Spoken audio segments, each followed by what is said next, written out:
My name is Cole Keaton, and I make a living buying things people don't understand and selling them to people who do.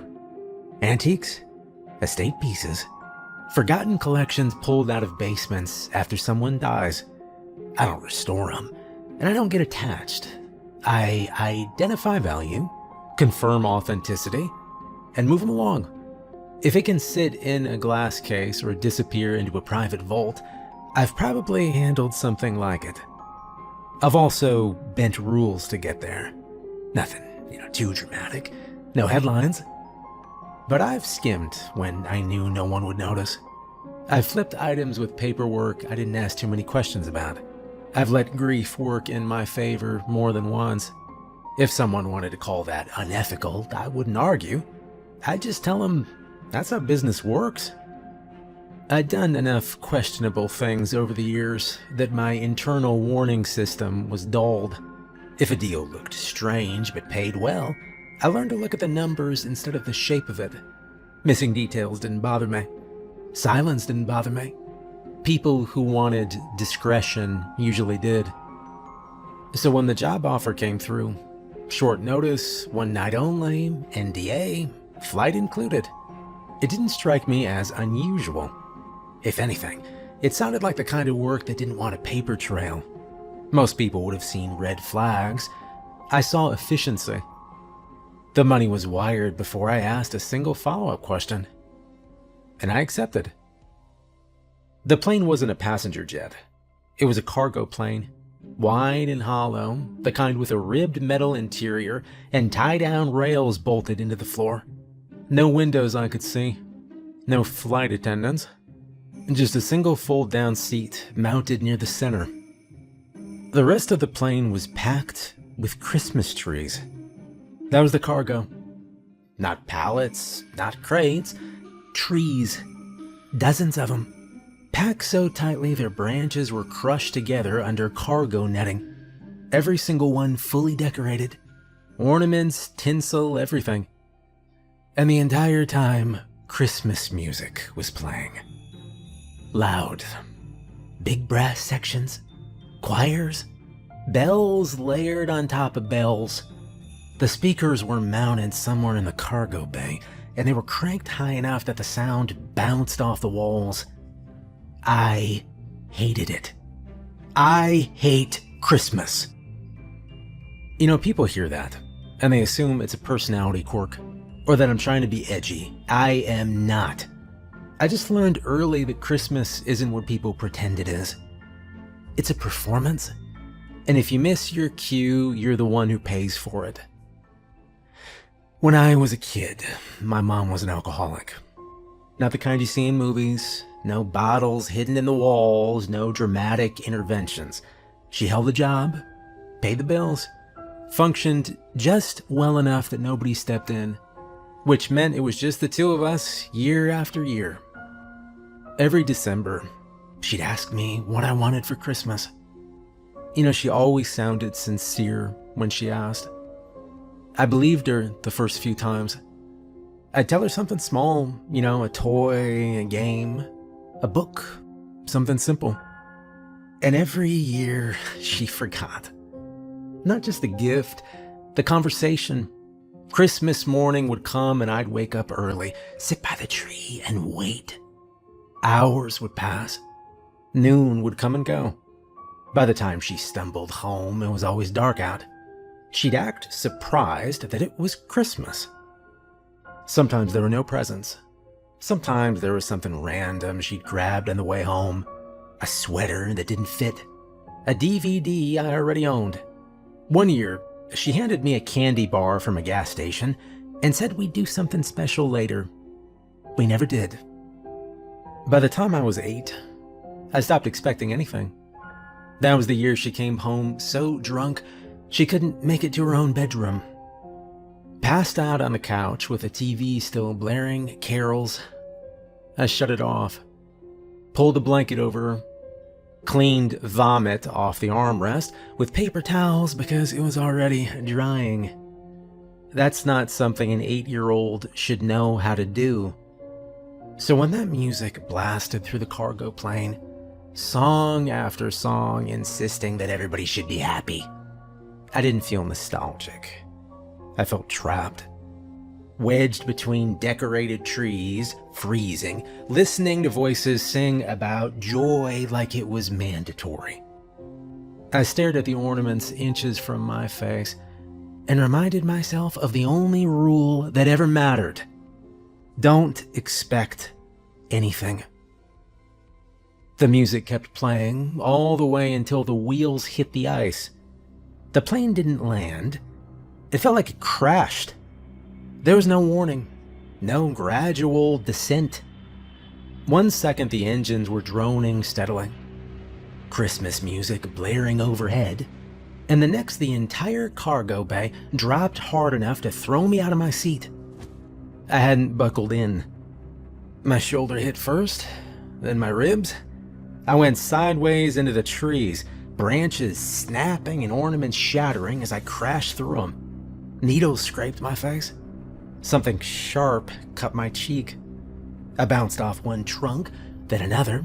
The air punched out of my lungs as I hit the floor. And that damn music kept playing. I tried to get my hands under me and slammed shoulder first into another tree. Real pine branches scraped my face, needles biting my skin. Sap smeared across my jacket, and something sharp sliced my cheek, and I felt warm blood run immediately. Ornaments shattered as I crashed through them, glass popping and skittering across the floor. The trees slowed me down. That was the only reason I didn't break something. Trunks bent, branches snapped. Needles filled my mouth when I hit again. It hurt like hell.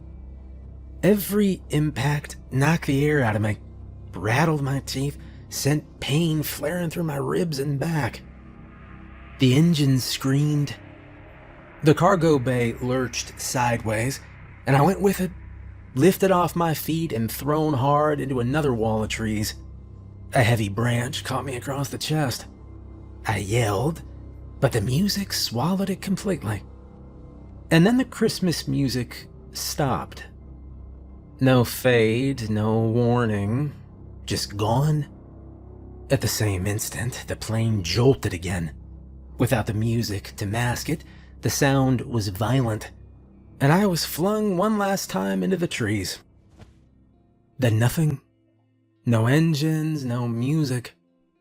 I lay there gasping, staring up at the branches swaying overhead. Broken ornaments dangled from bent wire hooks.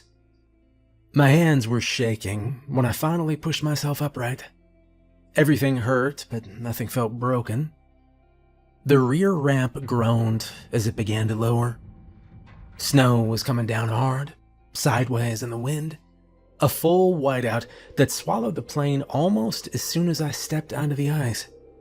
Visibility dropped to a few yards at best. The whole world reduced to blowing white and the dark shape of a warehouse ahead. Cold air hit immediately. I staggered toward the opening, stepping over snapped branches and shattered glass as the ramp hit solid ground. Ice, flat and dull, stretching out in every direction beneath a sky that didn't look day or night. There were no runway lights, no markings, no vehicles waiting, just open emptiness. The cargo plane didn't wait. Behind me, the ramp already started to rise. I turned in time to see it seal itself shut, metal locking into place. The engines roared back to life, and within seconds the plane was lifting off again, vanishing into the low clouds like it never even been there.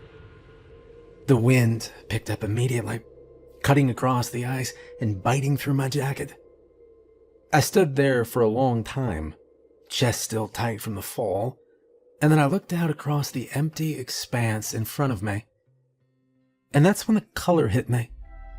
The warehouse wasn't dull or industrial or camouflaged against the ice. It was bright red. Not faded, not weathered, not painted over metal, showing through at the edges. It was the kind of red that looks wet even when it isn't. Christmas red. The kind you see on wrapping paper that hasn't been creased yet. On bows that still hold their shape. On displays that are meant to be noticed from far away. That color did not belong out here, surrounded by nothing but ice and sky. It looked dropped into place, like a mistake no one had corrected. As I walked closer, the shape became impossible to ignore. It wasn't just a warehouse, it was shaped like a present. Perfectly rectangular, tall and wide, with edges so sharp they looked machined. A massive ribbon wrapped around the entire structure, thick, dark bands running vertically and horizontally, bolted straight into the walls like load-bearing supports. Where a bow should have been, the roof rose into a twisted knot of metal loops, exaggerated and deliberate, like someone had tried to sculpt a bow out of steel. The red surface was flawless. No scratches. No ice buildup somehow. No snow clinging to the base. The color hadn't dulled in the cold, hadn't chipped or cracked. It looked maintained, polished. There were no tire tracks leading to it, no road, no cleared path. Nothing that explained how something this big had gotten here, or how anyone accessed it. It just sat on the ice, like it'd always been there. I approached the front, boots slipping slightly with each step. The seam of a door was worked clearly into the ribbon pattern. No handle, no keypad, no visible lock. Just a precise outline, almost invisible unless you were close enough to see it. I raised my hand, not sure what I planned to do. And before I could touch it, there was a deep mechanical click from inside. The door unlocked. It slid open just wide enough for me to step through. And then it closed behind me with a heavy final thud. The cold followed me in. Inside, the space opened into a vast concrete interior, the ceiling disappearing into shadow above. Long rows of crates stretched away from the entrance, stacked neatly, and marked with stenciled numbers. Candles burned throughout the warehouse, placed at precise intervals. Their flames were steady. The walls were lined with paper, flyers, warnings. They weren't all the same flyer, and that was what made them worse. Some were newer, printed on clean white paper with sharp black ink. Others were yellowed, curling at the edges, held to the wall with strips of old tape that had lost its grip. A few looked like they'd been copied so many times the letters were starting to blur. I stopped long enough to read 3 of them. The first one was centered at eye level. The Candy Cane Massacre, 1976. Do not allow striped tools or decorations into Workshop B, it read. Krampus is attracted to the scent of sugar and dye. 8 elves lost. No remains recovered. Below that, someone had written a handwritten note in red marker. If it looks festive, it isn't worth it. The second flyer was older, thicker paper. The font looked like it come from a typewriter. The Silent Night Incident, 1989. Music after curfew resulted in a breach. Krampus mimicked carols to draw staff out of hiding. 11 elves lost before containment was restored. Someone had underlined mimicked 3 times. The third one was newer than the others. The ink hadn't faded yet. The North Wing breach, 4 days before Christmas.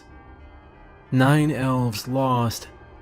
Cause: rule deviation. Krampus ate them. I kept walking, noticing more names as I passed. The Tinsel Fire, 1954. The Bell Tower Failure, 2003. The Sleigh Bell Lockdown, Date redacted. Every flyer followed the same structure. Event name, year, rule broken, body count. Whoever worked here didn't memorialize the dead. They documented mistakes. The further I went in, the more candles I saw. Each one placed exactly where it needed to be, spaced evenly along the floor and on crate corners. Near the entrance, a folding table had been set up like a checkpoint, and on it sat a clipboard held down by a heavy stone. There was one sheet of paper, and my name was printed neatly at the top. Welcome Cole Keaton, member of the naughty list. Here are your rules to survive the North Pole. Before I could read a single word, someone spoke behind me. Hi. I turned. She stood a few feet back, leaning against a crate like she'd been there the whole time. Normal height? Blonde hair tucked under one of those pointed red hats elves wear, the long soft kind that droops to one side. I'd seen them in decorations my whole life. Seeing one in person made my brain stall for a second. She was smoking a cigarette. The ember glowed bright against the cold air. New here, huh? Yeah, I replied. She nodded, like that confirmed something. And then she held out the cigarette. Want one? Sure, I replied. She lit another for herself, shielding the flame with her palm. And we smoked in silence for a few seconds, just looking at each other. The cigarette tasted like licorice. So you here by yourself? She asked. Looks like it.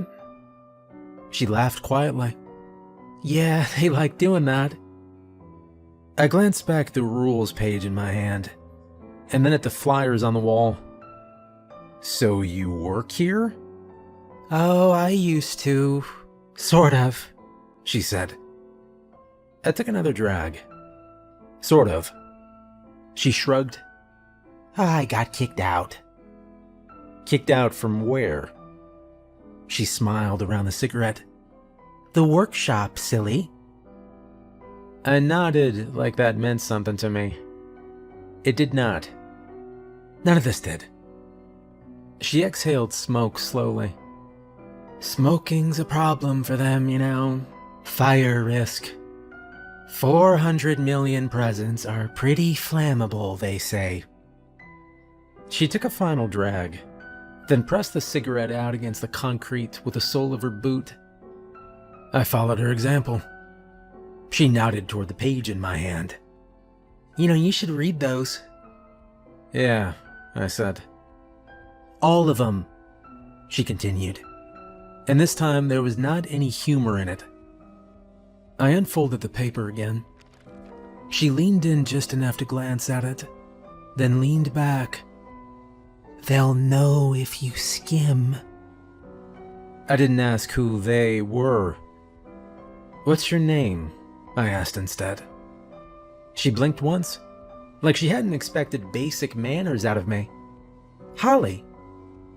Holly, I repeated. Oh, don't laugh, she said.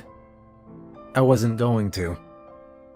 She gave me a look that said she didn't believe me, and then she adjusted her hat. And when she did, the brim shifted, and I saw it again. One ear, just for a second. Pointed. She saw my eyes catch it, and didn't bother hiding it. Yep, that too, she said. I glanced back at the flyers, then at the candles, then at the endless crates. I didn't know what to do with any of it, so I did what I always did. I didn't do anything. Holly hooked a thumb over her shoulder. Well, I've got wrapping to do. Wrapping, I repeated. She smirked. Presents.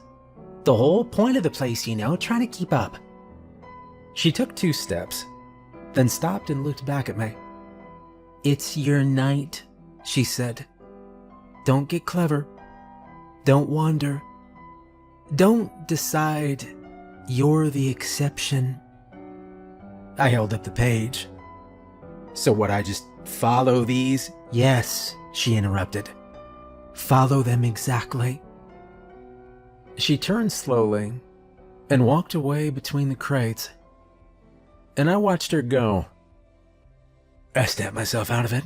"Now's not the time, Cole. You've got other things to think about." I looked back down at the page. I read, "Rules for North Pole Night Operations. Subject, Cole Keaton. Status, Naughty List, active. Read them once, read them right. These rules decide who lasts the night. Rule number 1. Keep the candles burning bright. Darkness feeds what hunts at night. If a candle fades or dies, relight it fast or change your side. Number 2. If animal stink fills nose and head, stay in the glow. Do not tread. Do not run, do not go. You can't outrun fate. You already know. 3. If someone cries for help outside, do not answer, do not decide. Doors stay shut once night is here. Nothing living waits out there. Rule 4. Krampus wears a Santa face.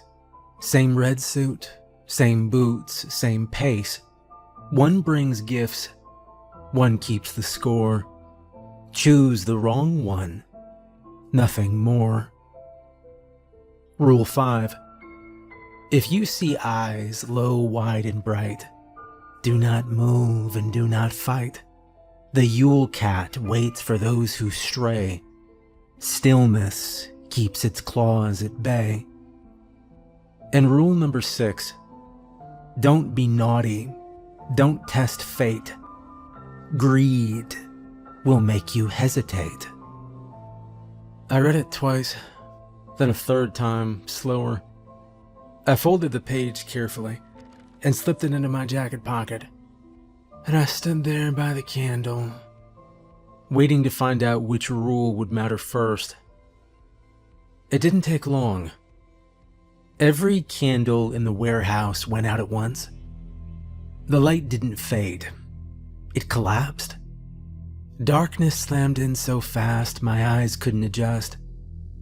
I stood there blind, heart kicking hard against my ribs, hands hovering uselessly in the dark. And then something hit from below. A deep boom rolled up through the floor, heavy enough to rattle my teeth. The concrete seemed to flex under my boots. Another boom. Closer. My brain locked up. How do I light them? All the candles. What do I have to light candles with? I said out loud. I can't even see them. Another boom slammed upward, close enough that dust shook loose somewhere above me. The darkness pressed in, total now. I took a step and nearly stumbled. Then I saw it. A faint glint near the folding table. Not light exactly, just a soft metallic shine, like something catching illumination that shouldn't exist. The lighter? Holly's lighter. It was glowing. Not enough to light the room, but enough to show itself, like it wanted to be found. I lunged for it, fingers closing around warm metal. And the moment I picked it up, the glow sharpened, outlining the wheel and the cap in dull orange. Another boom hit, right beneath me now. Something scraped. A low, monstrous sound rolled through the floor, thick and wet. I flipped the lighter open and struck the wheel. Nothing. Again, sparks. Again, flame. I jammed it in the nearest candle wick, and it caught instantly, a small flame flaring to life. The pressure eased for half a second. I didn't stop. I moved fast, lighting candle after candle, hands shaking, lighter burning hot against my fingers. Each flame pushed the darkness back a little more, like it didn't want to leave, but it had no choice. The booms were right under me now. The floor bowed slightly, groaning under the weight of something massive pressing up. One candle left. The monstrous sound rose, close enough that I felt it in my bones. I struck the lighter again. The flame sputtered. I struck it again, and the final candle caught. And light came back into the warehouse all at once. The sound stopped mid-breath. The pressure vanished. I stood there, frozen, lighter clenched in my hand, chest heaving. Nothing moved. It was gone. I stood there for a few seconds, waiting for the light to betray me again. It didn't. The candles held. The warehouse stayed still. I picked one candle up from a crate and started walking. The farther I went, the less the place felt like storage, and the more it felt like a house everyone had stepped out of mid-conversation. Doors stood open, hallways curved where straight lines shouldn't. The crates gave way to rooms. A room filled with shelves of wrapped gifts, each one tagged with neat handwriting.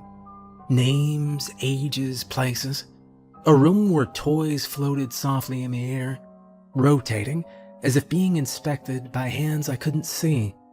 A room where paintbrushes cleaned themselves in jars, colors bleeding and separating like living things. Magic. It was magic. And no one there. The candlelight stretched and bent as I walked, shadows moving in ways that didn't match my steps. I passed a work table where a half-finished doll sat upright, its glass eyes catching the flame. I think it was watching me. Somewhere above me, something chimed softly. And that's when I heard it. A soft clicking sound. I followed it into a smaller room tucked off to one side, one that felt quieter than the rest. A little boy sat on the floor, legs crossed, pushing a toy car back and forth in front of him. He looked up when I stepped inside. "Hi," he said and waved. I stopped.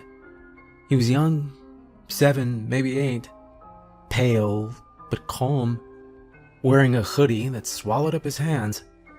He smiled like kids do when they've been waiting a long time and someone finally shows up. "Hello," I said. "You're not my dad," he replied. "Just stating a fact." "No, I'm not," I replied. "He's late," the boy said, going back to his car. "But that's okay, he's working extra." "Yeah?" "Yeah, he said this Christmas he's bringing me something special." The boy looked up again. "He promised." I noticed it then, the bracelet on his wrist. A hospital band, faded but still readable, the plastic worn soft from too much handling. When he shifted, I saw the small mark just below it, a healed IV site. "My name's Max," he said. "Hello, Max," I replied. He nodded and pushed the toy car forward again, then pulled it back. He kept it inside the candlelight without thinking about it. "He said he'd be back," Max began. "He always comes back late, but this year he said it'd be worth it." "Why's that?" I asked. Max smiled. "He's bringing me a train set." "He told me about it all already," Max went on. "It's old, like the kind with metal parts. He said it cost a lot, but that's okay. He said I deserve it." I watched his hands as he played. The car never made a sound when it touched the floor. No scrape or click. I'm waiting here, Max said, so he knows where I am. Okay, I said. Max looked up at me again. You can go if you want. I know, I replied. I took a step back. Max didn't follow me with his eyes. He just kept playing, patient and focused, like time didn't matter to him anymore. I backed out of the room and closed the door. I stood there for a moment, then turned and kept walking.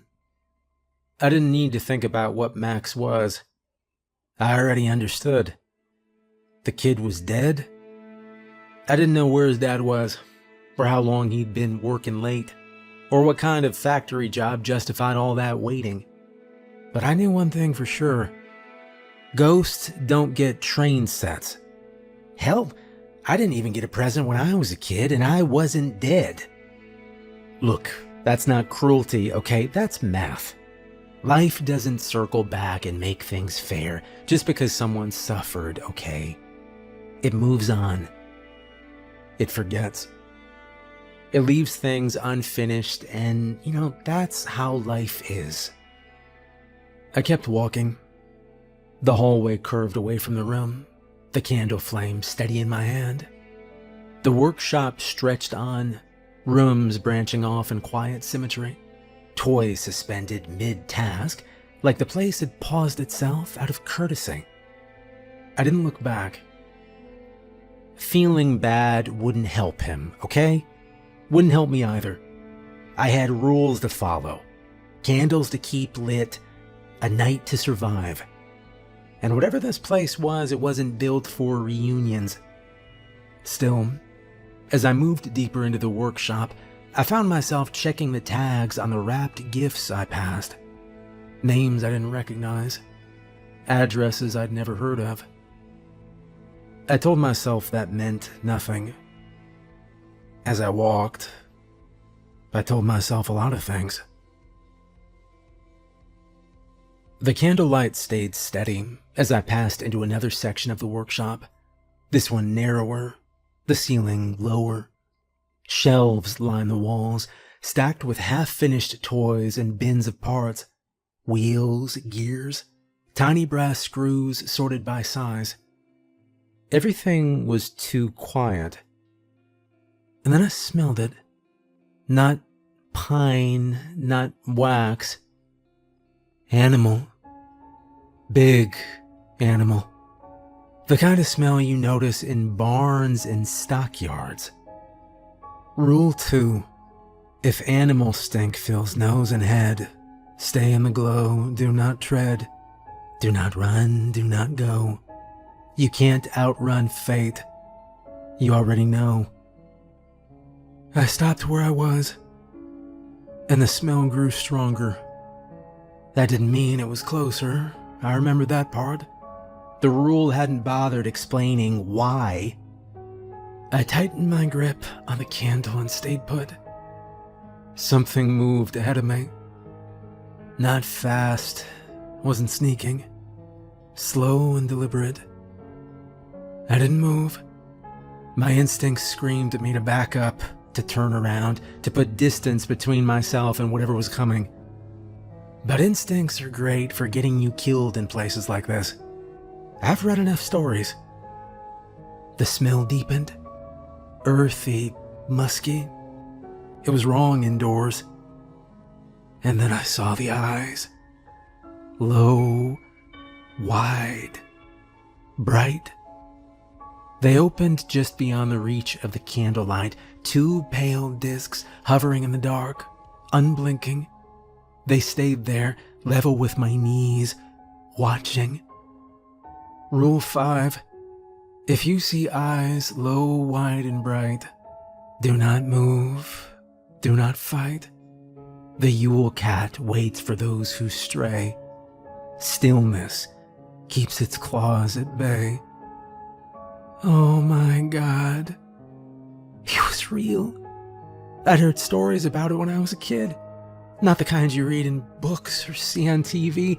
The kind, that get told quietly, late at night, When someone's had a little too much to drink and starts remembering things they're not supposed to. My grandfather had told me once. He was from the old country, thick accent, hands like bricks. He didn't believe in much, but when he talked about Christmas, he always got serious. Said there were things that came out in winter, things older than Santa, older than churches, things that watched houses and waited.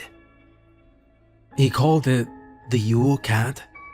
Said it was huge, bigger than any animal had a right to be. Lived in the dark and ate the lazy, the careless, the ones who didn't earn their place, workers who skipped their duties, people who took and thought they'd never be noticed. He used to say you didn't run from it. Running meant you'd already lost. You stayed still. You stayed where the light touched you. And if you were lucky, and if you hadn't given it a reason, it would decide you weren't worth the effort. The eyes shifted slightly, tracking the flame in my hand. Something massive moved behind them, its outline refusing to settle into anything solid. I heard a sound like fabric tearing slowly, followed by the scrape of claws against concrete. I did not move or breathe. The candle guttered once. My heart jumped into my throat, but the flame held. The eyes lingered another second, then blinked, and then sank back into the darkness. The smell faded with them. I stayed frozen long after the eye was empty, and when I finally moved, it was only to step backward, careful not to let any part of me slip out of the light. And for the first time since I arrived, I didn't question the rules. I completely believed them. I hadn't taken more than a few steps before I heard it. "Help!" The voice was thin, desperate. A child's voice. I froze. "Please," it called again. "It's freezing out here." The sound came from the far side of the workshop, near the outer wall, near one of the doors. Rule 3 slid into my head. If someone cries for help outside, do not answer. Do not decide. I moved anyway. Not toward the door, just close enough to see. There was a window set into the wall beside it, tall and narrow, the glass rimmed with frost. Snow hammered against it from the blizzard outside, white streaks blurring everything beyond. A little boy stood on the other side, barely older than Max. His cheeks were red from the cold. His hair was matted with snow. He hugged himself tight, shivering hard enough I could see it through the glass. He knocked again, small and frantic. "Please, I can't feel my hands." I took another step closer before I stopped myself. There's a door right there," the boy said, nodding toward it with his chin. His teeth were chattering now. "Please, I just need to get out of the cold." His breath fogged the glass in uneven burst. Snow stuck to his eyelashes and melted down his cheeks like tears. I'm really cold. My mom told me not to go outside alone. I didn't listen." My hand lifted before I realized it moved. And then I saw what he was pressing against the window. They weren't hands. They were dark and split, thick and rounded at the ends, polished smooth, like they'd been worn down on stone. Hooves. The boy looked down at them too. And for a second his face went blank. And then he smiled. He looked back up at me, eyes shining bright in the reflected candlelight. "You're gonna die here, Cole," I staggered back. The knocking stopped. I grabbed the heavy curtain beside the window and yanked it closed, the fabric slamming against the wall. I turned immediately to the door and checked the lock, then checked it again, making sure the bolt was thrown all the way. On the other side of the curtain, the voice was still there, amused. I could hear it laughing on the other side. I stayed there listening until the voice stopped. I didn't stop moving after that. I put distance between myself and the door, the curtain, the voice outside. The workshop opened up again, corridors branching off in quiet curves, candlelight stretching out of me. Then I found myself in a new room, and the door shut behind me. I turned as the lock slid into place. The room was huge, wider than it looked from the outside, and it was full of Santa suits, dozens of them. They stood in rows, shoulder to shoulder, all facing away from me. Red coats, white trim, black belts, heavy boots planted squarely on the floor. Some were taller than others, some broader. A few leaned forward slightly, like they were off balance.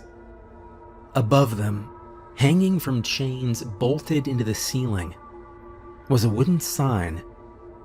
It said, "Pick one." I took a step forward. An arm moved. Just one. A white-gloved hand lifted a few inches, then settled again. Farther back, something shifted enough for a faint glow to appear beneath the brim of a Santa hat. I stopped breathing. I scanned the figures as quickly as I could. Some of the Santas had arms that bent wrong at the elbows. One shifted, and I saw hooves where boots should have been. Another had antlers pressing against the inside of its hat, stretching the fabric. These weren't decorations. I remembered Rule 4. Krampus wears a Santa face. Same red suit, same boots, same pace. One brings gifts, one keeps the score. Choose the wrong one. Nothing more. Then I saw it, all the way in the back, smaller and plainer. The red looked faded. The belt buckle was simple metal, scratched and dull. The beard hung straight instead of curled. The face was familiar. My grandfather had kept one just like it on the shelf above the fireplace. Same expression, same crooked smile. Same chip near the base, actually, where it had been dropped once and glued back together. I moved. Hands reached for me as I passed. Gloves brushed my jacket. Fingers and claws closed around air inches from my sleeves. One set caught fabric and yanked hard enough to spin me sideways, but I tore free and kept going. The temperature jumped all at once. Heat rolled through the room. Red fabric split open as I ran past, tearing away to reveal horned faces beneath. Mouths opened. Teeth showed. Something stepped forward at the back of the room. It was taller than the others, broader. The suit fitted better, like it'd been meant for this body. Krampus. One long arm extended toward me, claws spreading slowly. I ducked under it by inches. I stumbled forward and slammed into the Santa statue at the back of the room, grabbing it with both hands. And everything stopped. The heat vanished. The room emptied. Every other figure was gone. I stood there alone, clutching the statue, my chest heaving. The door behind me was open, and I didn't look back. I made my way back toward the front of the workshop. The candles were still burning. The doors were open now. The place felt quieter than before, like it was finished with whatever it needed from me. And that's when I heard someone laughing. A man stood near the main loading area, half hidden behind stacks of wrapped gifts. Mid-30s maybe. Puffer jacket. Gloves shoved into his pockets. He had a large canvas bag slung over his shoulder, already bulging. He was shoveling presents into it. Boxes, wrapped packages, stuff that clearly didn't belong to him. He looked up when he saw me and grinned. I don't know why they invited us here, man, but they're saps. I have made a killing tonight. He reached into the bag and pulled something out at random. Electronics, jewelry, watches, stuff that didn't look like it'd ever been on a shelf. $500,000, man, easy. I didn't respond. He laughed and kept going. Plane comes back. I toss this in and I'm gone, man. Back home by morning. Rich. He dug deeper into the bag, then paused. Oh, yeah. You want this? Take it, man. I can't carry it all, he said, pulling something out carefully. He held out a box. A train set. Heavy, antique. The kind I recognized instantly. Custom work, metal parts, hand-painted details. The kind collectors fought over. $50K easy, he said. Probably more. Custom job, take it, man. I got plenty. You can pawn that back in the States and do damn well. I took it. The weight of it settled into my hands. You know what this place is? I asked. He shrugged. Does it matter? Nobody's here, man. Whatever it is, it's a joke. These people are chumps, dude. We can take what we want and just leave.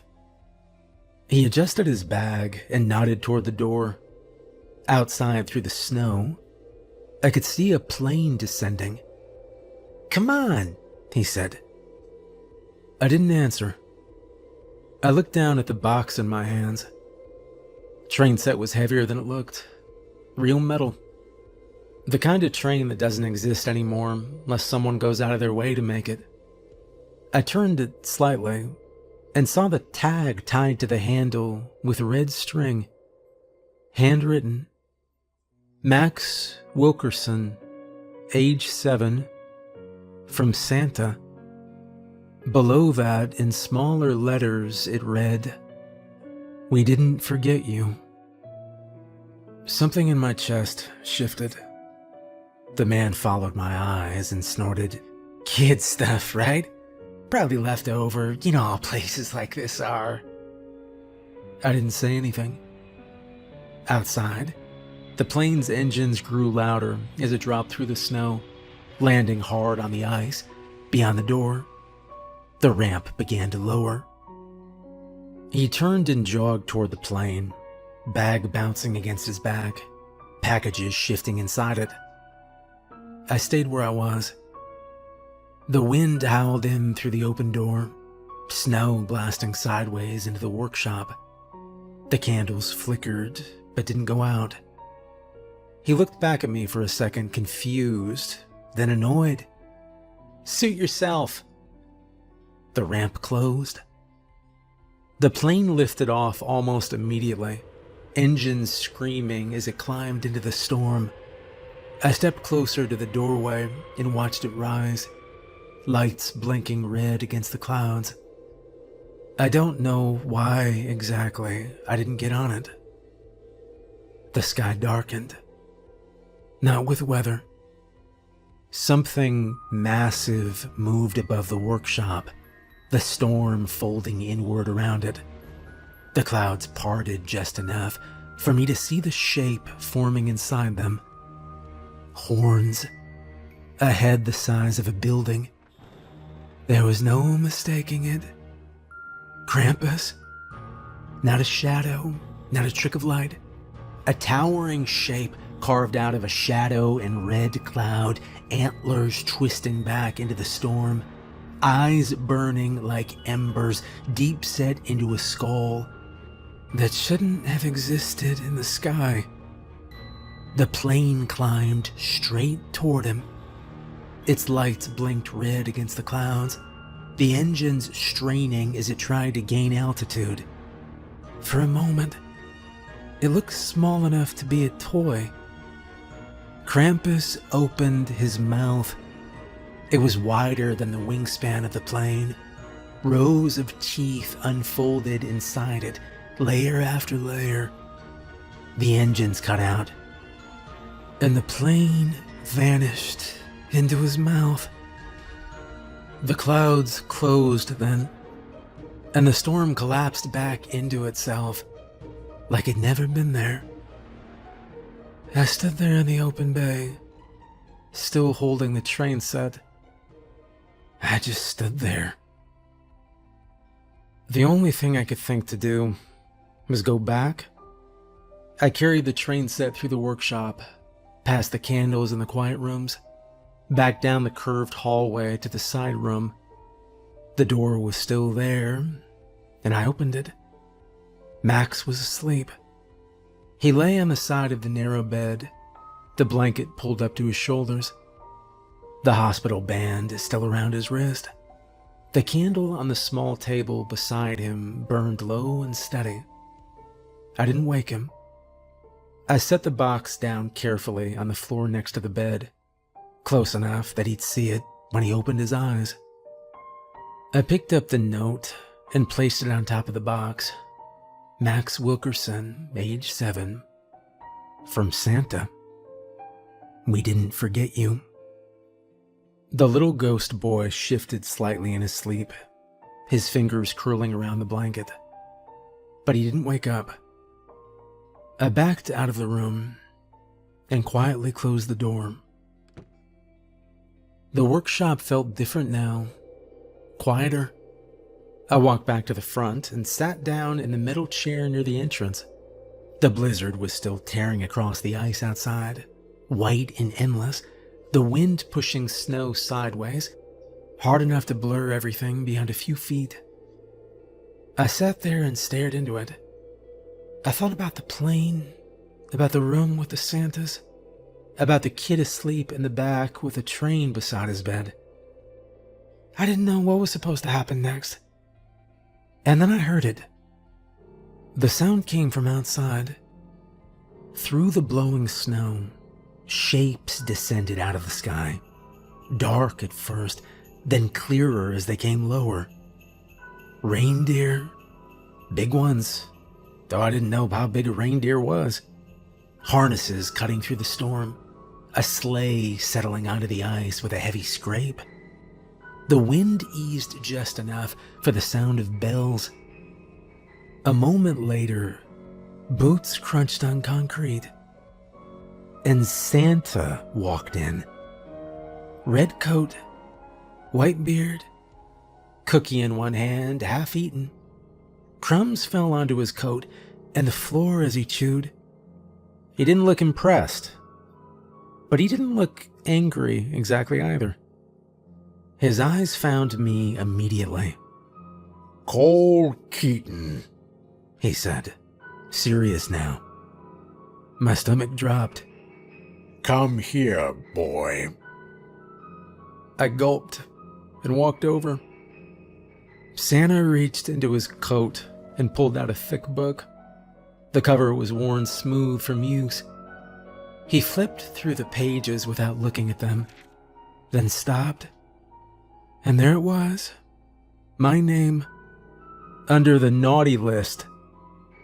He frowned at it for half a second, and then he took his pen and crossed it out. He looked back over at me, took a bite of a cookie, and winked. After that, things went fast. I asked Holly for her number before I left. She laughed at me, told me she didn't have one, and wrote something down on the back of a torn tag instead. Her Elfstagram.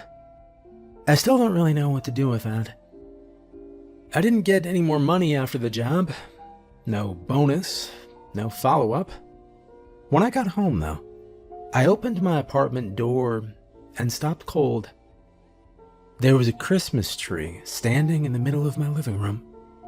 Not a cheap one, not something rushed. It was tall and full and perfect. The branches thick and real, covered in ornaments that looked like they'd been collected over decades. Glass ones, hand-painted ones. Stuff that felt personal in a way I wasn't used to. Under it were gifts. A lot of them. 10 years worth, actually. Everything I remembered asking for as a kid. Stuff I'd forgotten I ever wanted until I saw it again. Toys, games, books. Things I'd learned early not to expect. I didn't open them all at once. I took my time. I'm way too old for most of it now, but I still played with it anyway. Don't tell anyone. A while later, I got another message. An invitation. Same week, same deal. The week of Christmas. They said I'd done good work last time. I haven't answered yet. Some nights, when it's snowing hard outside, I sit by my window and stare out into it. I think about sitting in that chair by the workshop doors, watching the storm tear across the ice. I remember Santa stepping back into his sleigh, brushing crumbs off his coat, calling the reindeer by name like in the stories. They shifted first, hooves scraping against the ice, harnesses tightening, breath pouring out of them in thick white clouds as they leaned forward, muscles bunching under their hides. And then they started to move, at a walk at first, slow, measured, bells chiming softly as the sleigh rolled behind them, then faster, a run, the runners rattling, the reins snapping once as Santa pulled them tight. The front of the sleigh lifted just an inch, and the whole thing rose off the ice. The reindeer pulled harder, legs stretching forward, hooves never quite touching the ground again. Snow kicked up beneath them and then fell away as the sleigh climbed higher and higher, cutting straight up into the storm. The red lights faded. The sleigh bells went quiet. I remember staring up in awe, watching Santa and his sleigh fly through the dark night. And for the first time in my life, I liked Christmas.